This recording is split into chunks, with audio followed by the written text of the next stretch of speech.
Hello everyone. Welcome to our today's session. I'm going to today explain you about the various digital marketing strategies which you can use for your overseas consultancy.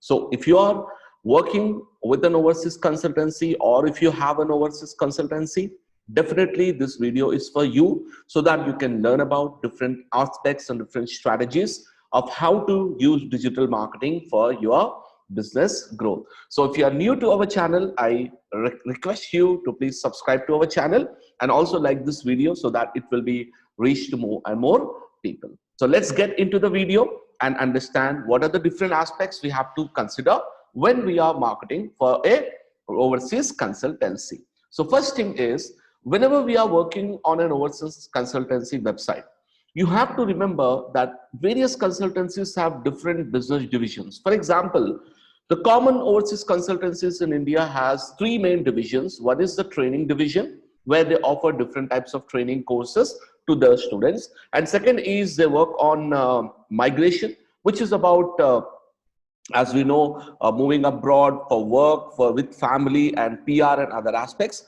and also study abroad, where they will help students to go out and study in various countries across the world. So what I suggest you always is for any overseas consultancy, when you're working on a project, you have to be very clear about what are the training options they are providing. What are the migration countries? What are the countries they are offering the migration options? And what are the locations they are offering the study abroad opportunities?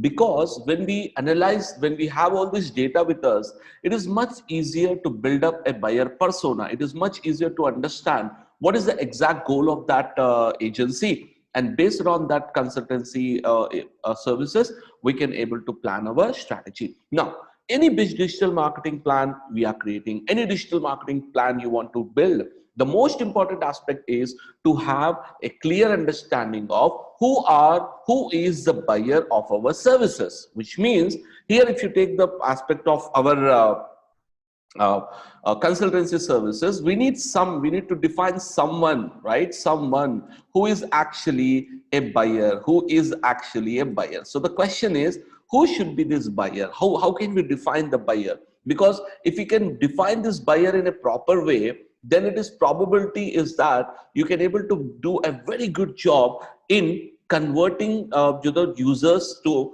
your actual working customers. So how can we work out? What are the aspects we have to consider? Now, here if you see the first idea here is to work on the aspect of the buyer persona for each of the individual segments of the business. So here I have just collected one buyer persona for each of the audience group. For example, I have selected here a training. So mostly who will be interested in training is students or working professionals, maybe between 18 to 30. This is one buyer persona I've selected for students for training. So age 18 to 30, I've taken gender both male and female, and they have a graduate or a diploma. And mostly it's their relationship will be unmarried. Okay, married also is considered, depending on, as I said, certain buyer persona we can set for married as well, and who are looking for training of these courses, or who are looking for study abroad, or who are looking for migration related services. For all this, these people would need either IELTS, either TOEFL or PTE, and different kinds of exams which are accepted across the world. So we understood now that one of the primary audience of our client is basically people who have completed their college, maybe a diploma or at least some kind of a degree, and then they are planning to move abroad. Maybe they have completed a bachelor or undergraduate, and then they are moving for an abroad study for masters. That will be one idea we can consider. Now, next option is migration. Now see, migration is something we know already, that people who are already working in different industries, mostly software, so they will be planning to move abroad. So now here we have selected few options like age 25 to 40, gender male or female, education mostly graduates or masters, and relationship married or unmarried, and working professional. So this is our second age group we have to know. Now number 3 is study abroad, which is basically students. Now we can say 18 to 25 because there is an age limit in different universities, and different countries have a limit for what age you can actually come and pursue the master's course. After that age, you cannot pursue. So I've just taken in my own understanding from the clients we have worked in the past. So 18 to 25 male and female graduates, relationship mostly unmarried, and recent graduates, they have just completed graduation and they are planning to move abroad to do masters or some other kind of advanced degree, and then showing interest in abroad. Basically their interest is they may also be interested in IELTS, but they are mostly interested in study abroad aspect. Now if you see, this is one idea. Now why we build this kind of personas? Because see, digital marketing is very vast. We cannot able to target each and every platform, okay, just randomly. So we need to have a clear understanding of who our audience are and where are they actually available, where I can target them, what are the places my audience will be available for my targeting. So you need to always understand the buyer persona so that you can able to plan a strategy. If you already know that inbound marketing strategy, if you want to apply on our digital concept, then we can know that there are 4 different strategies we have. Like first is attract, second is convert, third is close, and fourth is delight. Now, if you see, if you want to get the right audience to attract, so you know you have your audience here. Now, how would you attract them? Where are these audiences are available? What are the different platforms we can use for these audiences? What are the different approaches we can follow for targeting this audience? That is very, very key aspect, because if you don't attract the right audience, you cannot able to get the results. So for that reason, we have this buyer persona in front of us. Now we want to just understand what are the things we need in digital strategies, digital aspects, and where and how we should use. And also I will tell you which strategy would be effective, which strategy may not be that effective, and which strategy will cost you more money, which will cost you more effort. We will see all of these aspects as well. So now if you see the overall digital marketing, if you see, these are all the strategies we can use for overseas consultancy. So I will go each of this one by one, so you get a clear understanding of why exactly each of this mean and how we should use it. Number one, professional website. Now we have did projects for different companies. So first thing, whenever we take a project, we first analyze the website as an end user and see whether it is user friendly, whether it has all the aspects of a good website, an appealing website. If not, the first thing we suggest to a client is you need a redesign.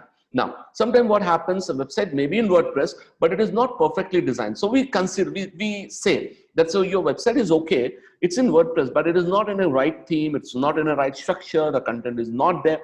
Whatever the aspect is, you have to consider developing a professional website. Now, as you know, the other aspects of digital marketing like SEO, PPC and all, we need a very good appealing website for a good conversion rate. So for that reason, always start your journey for understanding the website and go through each and every page. A lot of times you just see the homepage and you think it's a good website. No, go through each and every page, just go through each and every web page, see the navigation structure, see how content is loading, what are the different elements loading there, what are the images, what are the text, everything. You go through that step by step, then you get a clarity that whether this website is appealing or not. For example, if you see, I'll open one of the biggest consultancy websites around, in India, one of the biggest, I can say.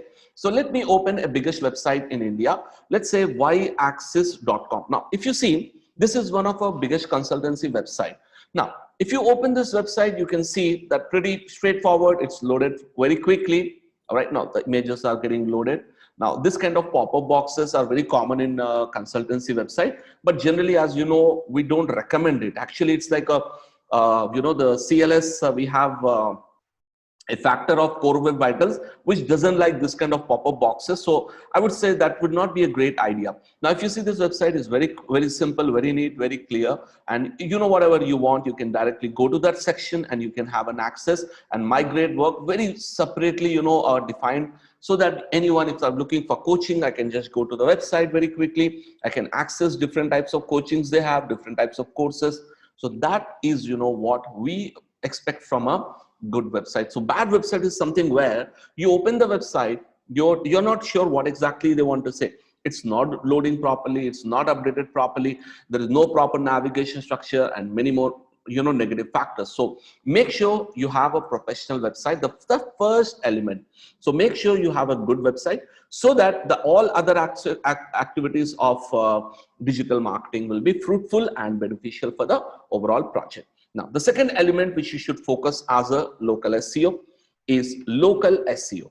Now, as you know, what is local SEO? We have a very simple concept. Now, as you know, most of the people who are planning to go abroad, now they want to actually study offline.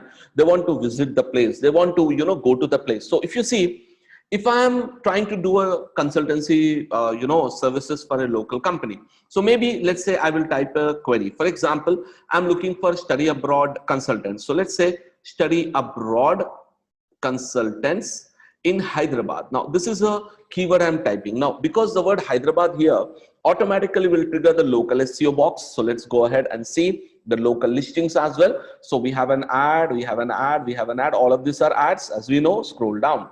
Now, here is what we have got.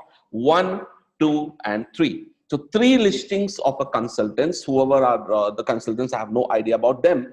But the 3 consultants are right now listed over here. Which means basically they have optimized their listing for these keywords, and even if you say the reviews and ratings are also quite good. So which is basically, we can say that this particular keywords, these listings have been optimized. So I would say if someone is working on overseas consultancy, try to see on all those keywords for studying abroad, for overseas consultancy, for training, all of this, try to see who are ranking on the top positions, and we will work on the local SEO strategy of the business, so that the business can rank for multiple locations. If they have multiple locations, then multiple targets. If they have one location, then one target. And our goal number 1 should be to get our listings over here. And as you see in Indian market, it's quite common most of the time. Just by adding a keyword in the title, most of the consultancies rank very high on the search results. It's a very simple technique. It's not recommended by Google, but that is how most local listings rank very, very well, but just with the keyword and certain other simple aspects to work with. But it's more than that, not just about a keyword. So we have to work on this first segment, local SEO, and you have to educate the client and tell what local SEO is, how much time it will take, what you're going to do in that. You have to educate the client so he's very clear about what he's going to get in this local SEO service. So this is the first important service which you have to offer to the client.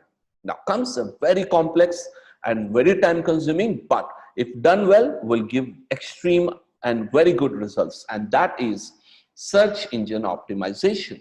Now, anyone who is ranking over here, if you see Just Dial, iSchool Connect, Overseas Study Abroad Shiksha, then Sulekha, and all of these listings are there. Now, the question is, they have did SEO, all right, different kinds of implementation strategies, so they were able to rank there. Now, first thing is you have to educate the client what SEO is, all right, how much time it will take, and you have to judge the competition. As you know, overseas consultancies is a huge competitive business.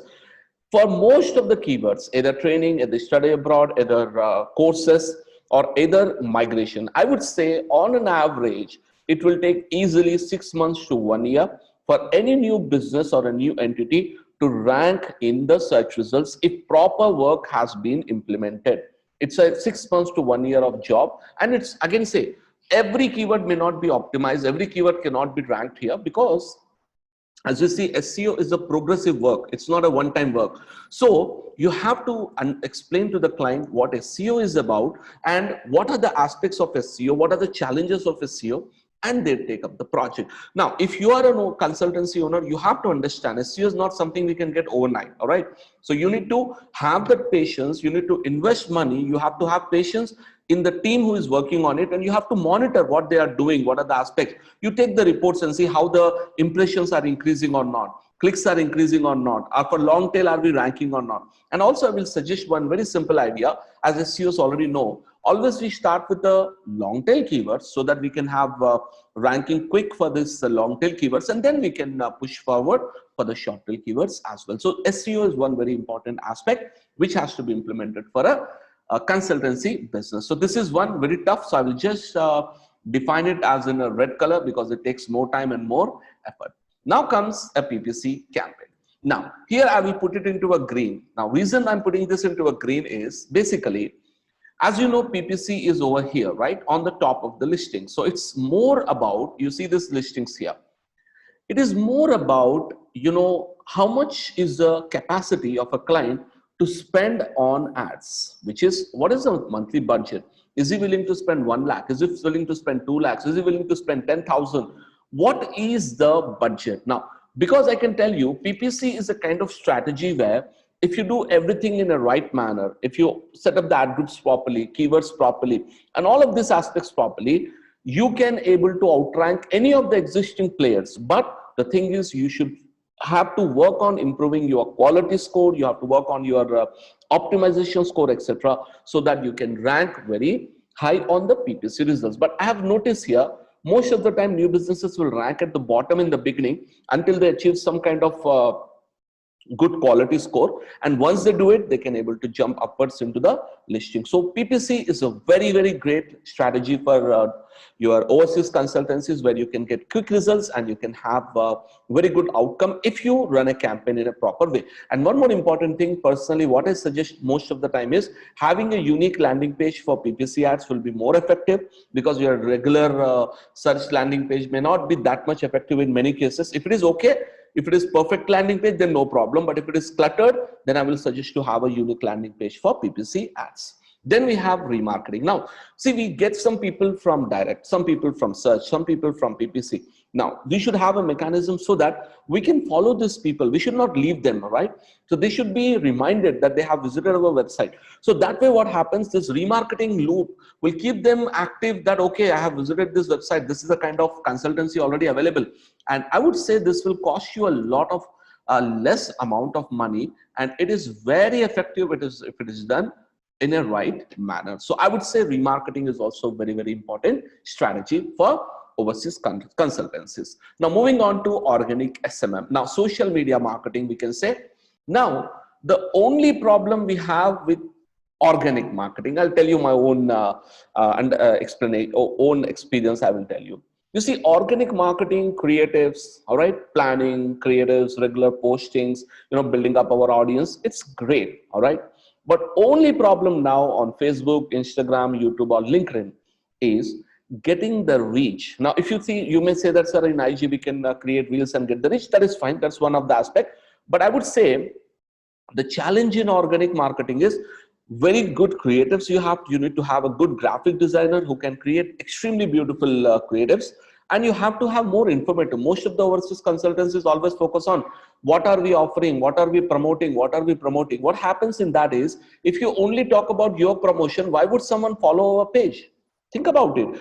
That's why generally we follow the 80-20 rule. So 80% of the informational post, 20% of our business post. So that way people will be more interested to follow your page who are interested in the subject, because they know they get updates from you about the subject, about the concept, and then they will also be interested in your promotional post as well. So Facebook, Instagram, YouTube, and LinkedIn. Now, YouTube will be again a separate entity here, because YouTube you have to set up a channel, you have to work on the videos, and it's, I can say, it's a own what we say a ocean in itself. Okay, so YouTube creation of a channel and all is easy, but setting up proper strategy for a video, then promoting that video, and getting more users, engaging with the users, that takes a lot of effort and time. Now, personally, I would notice here is organic SMM is great if you already have some good followers, good following base. You have a, let's say, 5,000, 2,000, 10,000 followers. Then FB, IG, YouTube, LinkedIn can be great, because you can leverage them and you can able to push more.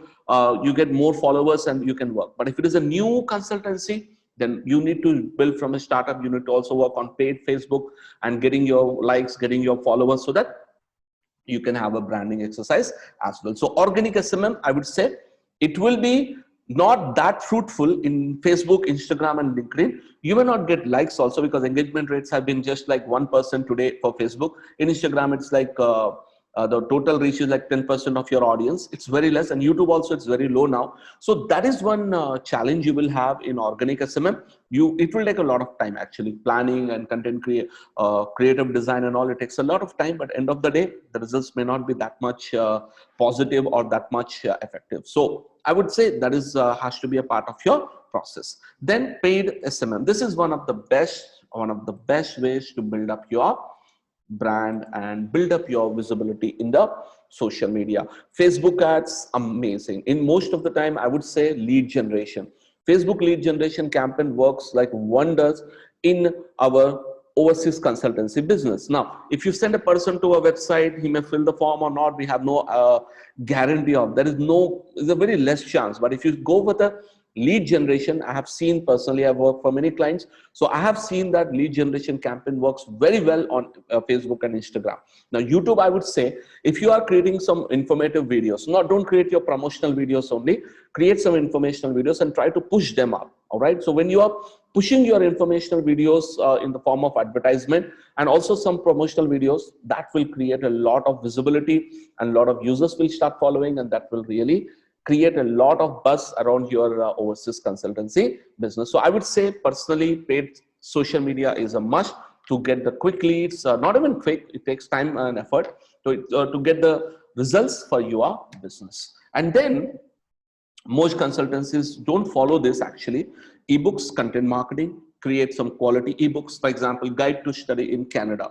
Maybe it can be 25 pages, 30 pages, but very nice graphical. It takes a lot of time and effort. It will be a content writing job, creative job, a graphic designer job and all. But I would say it can be used as a lead magnet. You can just, advertise on Facebook like this. For example, study in Canada guide, download for free and know what are the things you have to do to get into Canada as a student. So ebooks can be a great, guides can be great, blogging very, very essential. And as you know, these factors will also help in building backlinks, is also help in our SEO strategy as well. But you see, content marketing, most of the consultancies I have seen, they resist on doing because it's more expensive and it takes a lot of time and effort. But I would say it's a very, very powerful methodology.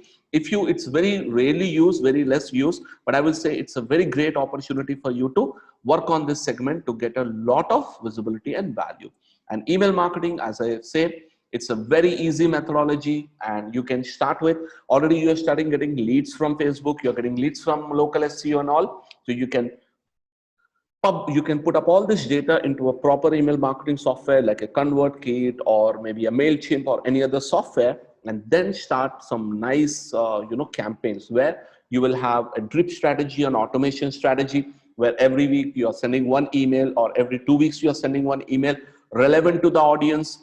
That way it can be a great opportunity for working on email marketing. I would say it will be a great and very, very effective concept for you. And then moving on to webinar marketing, this can be one of the most essential concept for our today's generation, because as you see today, most of the people are reluctant, okay, to take a course or take a kind of program which is quite expensive. So what we can do is generally invite someone for a webinar. Maybe it's a free webinar, maybe it's a 99 rupees webinar, whatever. So you build up, you actually create a topic. Maybe what are the challenges you will face, or let's say what is the procedure to get study in Canada. A free webinar you have organized, and you did a lot of marketing on Facebook, on say Instagram and YouTube and all. You have build in a lot of people, and I would say email marketing will work here because your form will be connected to ConvertKit. So a lot of people will come in, and by using email marketing, you can send them an email reminder until you have a proper amount of database. And here you see, it may take generally 1 month is required to set up your webinar marketing. So if you start today, so after 1 month you have a webinar, then you can set up everything in a perfect way and get at least, I would say, if you spend good amount of money on Facebook and Instagram and YouTube, and also do other activities, definitely you can achieve, I see for generally what we get is like 150, 200 inquiries very easily. From there, you can able to, build up your webinar, and from there you can able to sell more effectively. So these are some of the tactics we can use, but some of them will be taking more time, some of them will take more effort. But I would say digital marketer should have a mix of all these things. Okay, so you start with a small package, right? Take example, professional website, local SEO, PPC, and it start working, and it's working very well. Now you can pitch and you can move up and say, okay, let's go to the next level. Let's take care of this aspects also. Let's move to the next level.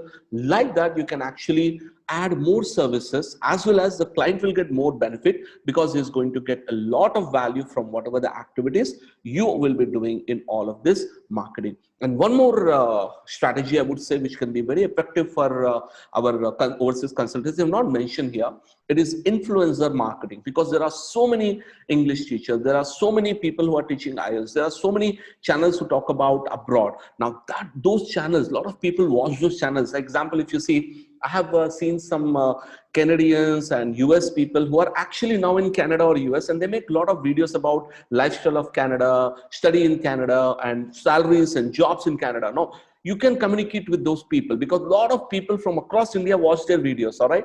So that way we can go for an influencer marketing strategy where you connect with these YouTubers or Instagrammers or you can say Facebook users, whatever. So you connect with them and you have a discussion on what is your goal, what is your requirement, and then they give you a budget, like what they are charging for one post integrate your brand integration, or what they're charging for a promotional just a shout out for your business on Instagram page. What are the charge? So that will also be very, very effective strategy for digital marketing. So if you see overall, if you think about an overseas consultancy, my personal suggestion always would be to go step by step. Don't try to take all the services at one time. It's very difficult for the agency to the overseas consultancy to pay such a hefty amount, because if you go with all of this, it can go into lakhs of rupees. All right. So what I suggest is start slow. Let's say if an for example, if an overseas consultancy come to our agency, like ITinfo Digital is my agency. So what I will start with is I will first look at the website. If it is professional, okay, let's start with local SEO. Let us start with SEO right away because it will take a lot of time.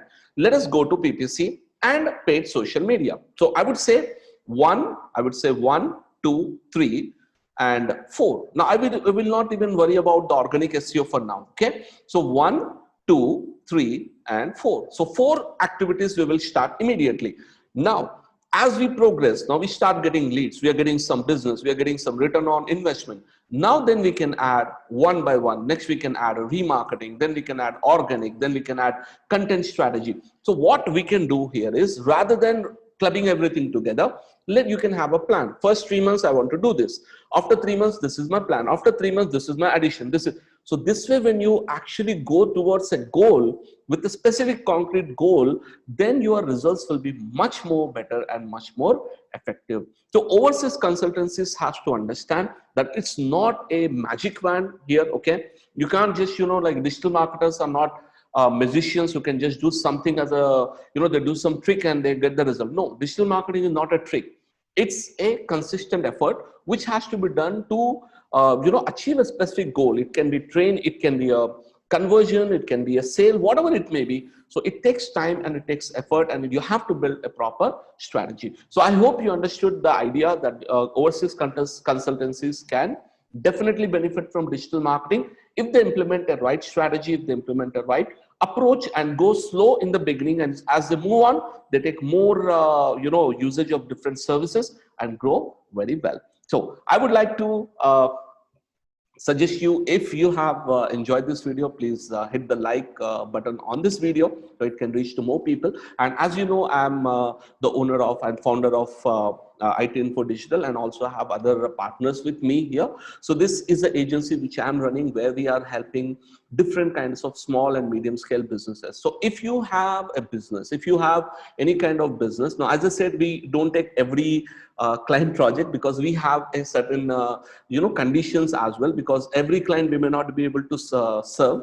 So if you have a business, just you can shoot an email on info@itinfogroup.com, and you can just call on this number. Our executive will just speak with you and take your requirements, and then we can have a consultation call, a free consultation call, understanding what do you really need, what is your goal, what is your requirement. So me and my team can have a consultation call with you, and based on that we can see whether we can able to serve you. And my approach always is, if I take your project, in the sense, if I can give justice to your business, if I can able to give justice to your if I can give results, then only I generally take project. If I know some industries are there which I have no experience, which I have no expertise, I don't take the project, because I have no idea how to work on that industry, because there are many things which I may not know about certain industries. So I take a project which I have expertise in the industry and I can understand the industry. Then I take that particular projects to serve the client. So I hope you have enjoyed this video,